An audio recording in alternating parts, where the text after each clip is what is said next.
तुकाराम महाराज म्हणतात की आपली एखादी वस्तू सापडत नसेल आणि हरवली असेल तर काय म्हणा, तुम्ही कृष्णार्पण म्हणा. म्हणजे आपल्याकडे आपल्याला लहानपणापासून आपले कुटुंबातले लोक तेच सांगतात की दूध उतू गेलं तर कृष्णार्पण म्हणा.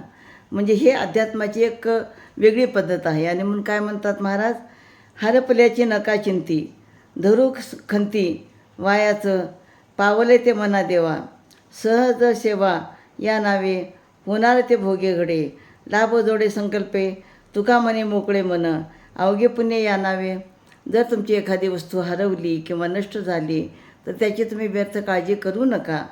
त्या वस्तू कृष्णार्पण झाल्या असे तुम्ही म्हणा. म्हणजे त्या योगाने तुम्हाला देवाची सेवा सहज घडेल.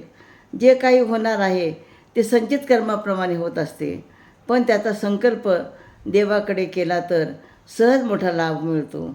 जेव्हा आपले मन अविकारी व निर्मळ ठेवतो तेव्हा तेच पुण्य होय.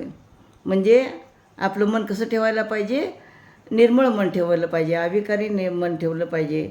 आणि कोणतीही वस्तू जर हरवली तर त्याबद्दल जास्त काळजी करू नये असं या ठिकाणी म्हणतात. रामकृष्ण हरी.